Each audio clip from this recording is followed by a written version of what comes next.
You're asleep on the ground. No door, no wall, nothing between you and the dark except 6 or 7 other people who are also asleep, and a fire somebody was supposed to be watching. That somebody is also asleep. About 40 feet out, something is breathing. It isn't one of you. Take inventory of what you're working with. Your canines are flat little pegs. Decorative, basically. Your nails are nails. Your feet stopped being hands a couple million years back, so going up a tree in a hurry isn't the reliable exit. It was for your grandparents. Your night vision is the worst of anything out here by a wide margin, including the thing at 40 feet, which can cross that distance in about 2 seconds without making a sound. By every measure a field biologist would actually use, lying there, you are food. This is the part of human evolution nobody puts on the poster. The poster has the guy with the spear. The poster has the fire, the confident stance, the mammoth in the background looking nervous. What the poster leaves out is that, for the overwhelming majority of the time our ancestors existed, we did not have the spear, we did not reliably have the fire, and the mammoth was not the one who was nervous. On paper, we were a terrible animal. Soft, slow off the line, no armor, no venom, no burrow, no horns, no teeth worth mentioning. We came in a convenient portable size, and we made a lot of noise. Hand that spec sheet to a leopard, ask it to rank the local options, and we're comfortably in the top 3. And 2 of those would be baby antelope. So how did we get out of it? Not how did we conquer nature, which is a much later story and a much more boring one. How does a clawless, unarmed, mediocre ape survive 2 million years of the most efficient large predators this planet has ever produced? Outdoors, at night, on the ground. Something worked. You're the proof that something worked. You probably think you already know what. It's the same answer every documentary and every museum diorama has been handing out since before you were born. We survived by becoming the scary one. Bigger brain, sharper rock, sharpened stick, fire, and somewhere in the middle of all that, the food chain quietly flipped, and we walked out of the trees as the new management. That's a reasonable thing to believe. It also came from a real scientist looking at real fossils. Raymond Dart, the anatomist who first recognized the Taung skull as a human ancestor, which was a genuinely brilliant call that most of his field got wrong, spent the 40s and 50s working through the bone-packed limestone caves of South Africa and concluded that our ancestors had been armed predators from the start. He called it the predatory transition from ape to man. He thought they'd built an entire toolkit out of bone, tooth, and horn, and he wrote about them in language that would get you removed from a modern journal. This wasn't a fringe position either. Kubrick opened 2001 with it. Then you look at the calendar, and it stops working. The oldest wooden hunting weapons anyone has ever pulled out of the ground, the throwing spears from Schöningen in Germany, are a few 100,000 years old. Solid evidence for controlled fire gets you back to roughly 1 million, and even that number is argued about. Plenty of archaeologists put routine, dependable, everybody has this fire much later than that. Meanwhile, our lineage had been walking around on open ground for 4 or 5 million years, in a landscape stocked with saber-toothed cats, hyenas the size of a large dog with jaws that could handle bone, and eagles we'll get to shortly. Do the subtraction. For something like 80% of the time, there have been humans of any kind. There were no weapons worth the name, and no fire you could count on. The killer ape story, then, doesn't explain how we survived. At best, it explains the last act, which leaves 4 million years completely unaccounted for. And that's the stretch almost nobody covers, mostly because nobody enjoys looking at the evidence. Go back to those caves. The reason Dart thought he was standing in a hunter's kitchen was simple enough. The caves were packed with smashed animal bone, and mixed into it were our ancestors. Predator and prey in a single pile. Somebody was doing the eating, and there was only one candidate anybody found interesting. C.K. Brain, a South African paleontologist, spent years going back through that pile doing the thing nobody had bothered to do, asking who else could have made it. He studied what leopards do to a carcass, what hyenas leave behind, what a cave floor looks like when it's a den rather than a camp. And in the material from a site called Swartkrans, he came to a piece of a child's skull. It's a skullcap, catalogued as SK54. A juvenile, somewhere around 1.5 million years old. Old enough that nobody on Earth had fire yet. Old enough that the whole toolkit was a sharp rock. There are 2 neat round holes punched through the top of it, 6 millimeters across, 33 millimeters apart. Dart's generation looked at those holes and saw a weapon. Proof of a murder. The killer ape confirmed. Brain took the lower jaw of a fossil leopard that had come out of the same deposit and set the canines against the holes. They fit. Not roughly. The spacing, the diameter, the angle of entry. A leopard had picked that child up by the head and carried it, which is precisely how a leopard moves a kill up into a tree, away from hyenas, to eat somewhere quiet. And it runs deeper than one skull. The single most famous fossil in the history of this entire field, the Taung Child, pulled out of a South African lime quarry in 1924, the specimen that eventually forced a skeptical world to accept that humanity started in Africa, has damage inside the eye sockets. Lee Berger went back and re-examined it after a team from Ohio State published what crowned eagles leave behind on monkey skulls collected from underneath their nests in the Thai forest in Ivory Coast. Same gouges around the orbital rim, same ragged punctures in the floor of the eye sockets, the marks an eagle makes when it pulls the eyes out. The founding fossil of human origins is a 3-year-old killed by a bird. Those caves were never our kitchens. We were what was for dinner. Once that lands, the obvious question is how bad it actually got. And the answer is strange. Normal. Statistically, tediously normal. Donna Hart and Robert Sussman worked through the fossil evidence and the field data. Tooth marks on hominin bone, talon marks on skulls, a cranium with holes that a saber-tooth's fangs slot into, and put the predation rate on early humans somewhere around 6 to 10%. 6 to 10% isn't a catastrophe number, and that's exactly the point. It's the same rate you get for savanna antelope. It's the same rate for ground-living monkeys right now, today. Our ancestors weren't being hunted toward extinction. They were sitting in the boring middle of the local menu, alongside everything else with 4 legs and no good ideas. Part of it is just size. An adult Australopith stood roughly as tall as a modern 10-year-old and weighed less than most of the people watching this. To a leopard that isn't a difficult target requiring special planning and a rethink of tactics, that's an ordinary Tuesday. The honest question then was never how we escaped being prey. We didn't. We were prey for millions of years at a completely ordinary rate, and the lineage kept going anyway. What we got good at is the thing every prey animal has to get good at, and it isn't fighting. Almost nothing out there survives by fighting. Prey species survive by being inconvenient, hard to find, hard to isolate, hard to catch, and above all, expensive to attack. We got extremely good at expensive. The machinery starts earlier than any tool, and earlier than us. Lynn Isbell, the UC Davis anthropologist who proposed it, argued that a serious chunk of the primate visual system, the acuity, the color discrimination, the wiring that snaps your eyes onto something before you've consciously decided to look, was built by snakes. The textbook answer here is fruit, finding it, judging whether it's ripe. Isbell's answer is the very specific problem of spotting a coiled thing that has invested heavily in not being spotted. It sounds like the kind of theory that's fun and impossible to test. Then researchers in Japan put electrodes into the pulvinar, a relay station deep in the brain that handles fast visual threat, in macaques that had never encountered a snake in their lives. Lab-raised. No exposure, no experience, no older monkey around to teach them the local opinion on snakes. The neurons fired hardest and fastest at snakes, faster than at other monkeys' faces, around 55 thousandths of a second, which is quicker than a blink. That's an enormous amount of dedicated hardware to inherit from an animal your ancestors stopped meeting on a regular basis a very long time ago. And you have all of it.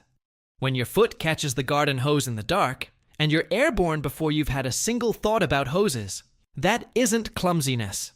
That's a purpose-built threat detector doing its job flawlessly, on a false positive, in your own yard. Being wrong about a hose costs you nothing. Being wrong about a mamba costs you everything. The system is tuned for the second one, and it was never told about the first. Fear buys you a warning, though. It doesn't buy you a solution.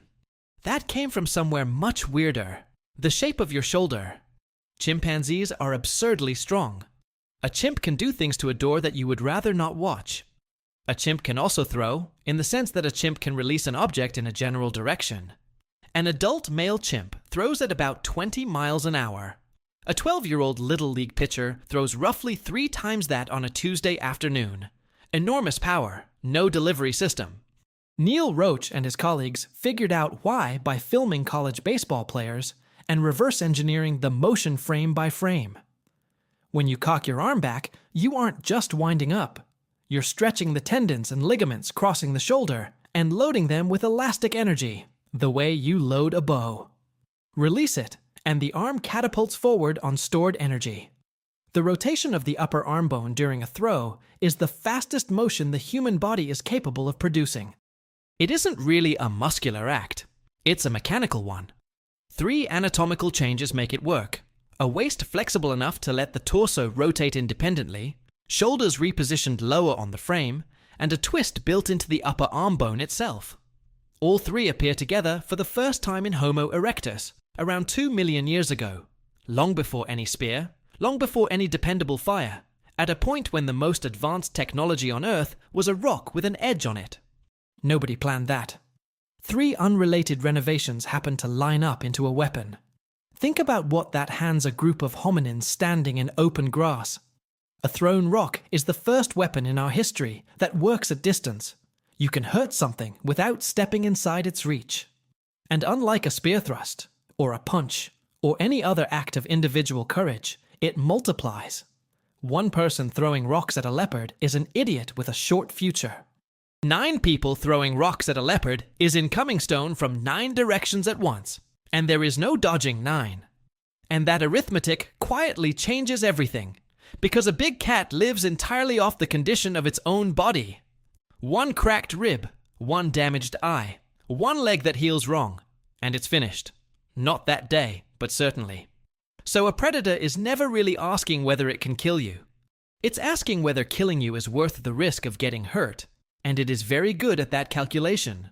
9 apes with rocks makes the answer come out wrong. You already know this in your body, incidentally. It's why one angry person is a problem, and a crowd is something else entirely. The catch is that all of it is conditional on the group, and you can still watch that condition fail in real time. Hart and Sussman spend a good portion of their book in the present tense, because people still get taken. Crowned eagles have gone after children. Leopards still kill villagers in India and parts of Africa. And in California, mountain lions periodically ambush a jogger. The pattern in nearly every case is identical, and it has nothing to do with how big or strong or capable the person was. They were by themselves. A predator doesn't attack a group. It waits for the group to produce a straggler. Which is why every piece of advice anyone has ever given you about large predators is secretly the same piece of advice. Stay together, make noise, look bigger than you are, back away as a unit. Not one word of it involves fighting, because fighting was never the mechanism. Then the sun goes down and the whole problem changes shape. Everything so far depends on seeing it coming. Daylight, group awake, eyes up, hands free. Night deletes all of it. And every serious predator on that landscape did its best work in the dark against an animal that can barely see in it. Fire matters here, but not for the reason it usually gets credit for. Fire's famous job is cooking. Its first job was almost certainly being a wall. The oldest solid evidence comes from Wonderwork Cave, near the edge of the Kalahari in South Africa, where Francesco Berna's team found ashed plant material and burnt bone in a layer dated to about 1 million years. Far enough inside the cave that no wildfire and no gust of wind put it there.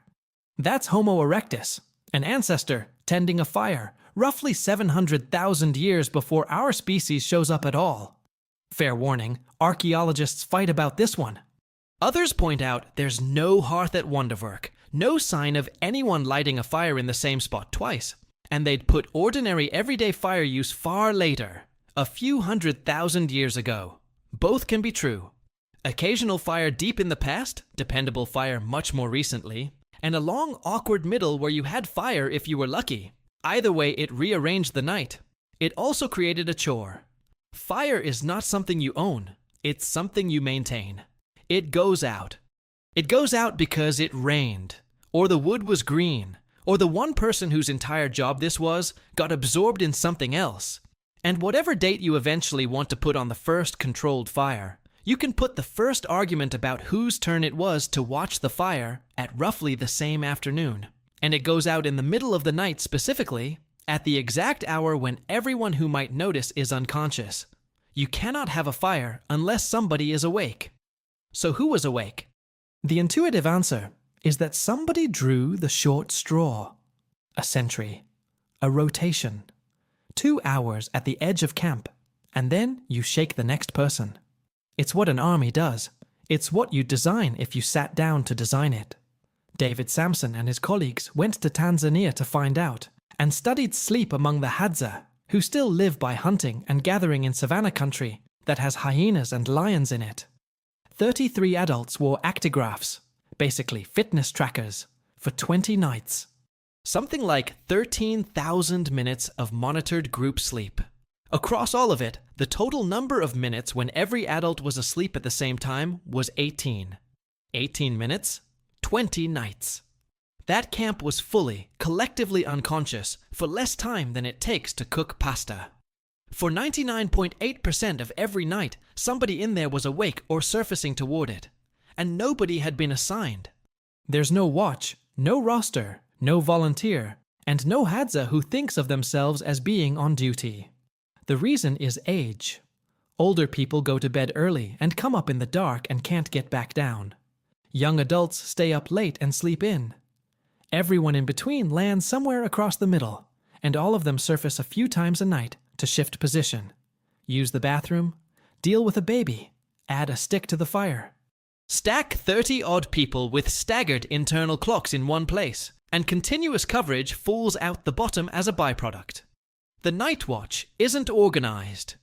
Nobody invented it. It comes free with the group, and it holds up everything else. Threat detection only helps while somebody's eyes are open. Rocks only help while somebody's eyes are open. Fire only burns while somebody's eyes are open. The staggered clock is what keeps a pair of eyes open, not for an hour, but for every hour, indefinitely, for as long as there are people of different ages sleeping in the same place. It's still running tonight. Sometime in the last few nights, at something like 3:40 in the morning, you surfaced for no reason. Nothing woke you. You checked the time.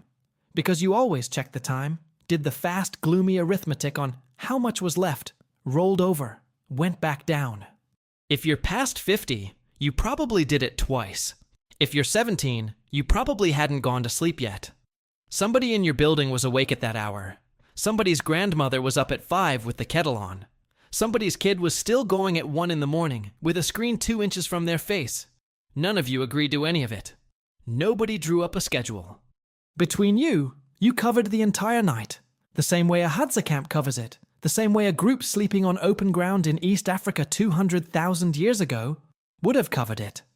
By being different ages, going to bed at different times, and coming up at different hours. None of what saved us was a weapon. There's nothing here to put in a museum case.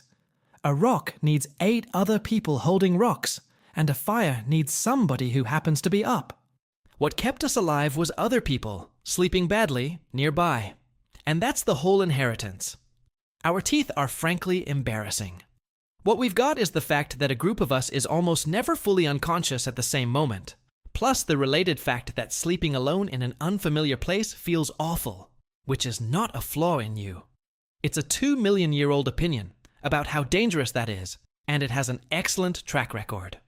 The next time you're lying there at 3:40 in the morning, irritated with yourself, doing the math on how much sleep you've got left, you're not broken. You're on shift. Oldest job we have. Nobody ever assigned it, and you're still showing up. Before you go, what's your hour? Not the alarm. The one you never asked for and land on anyway. Put it in the comments with the hour of whoever else in your house is up when you aren't. I want to see how much of the night this channel covers between us.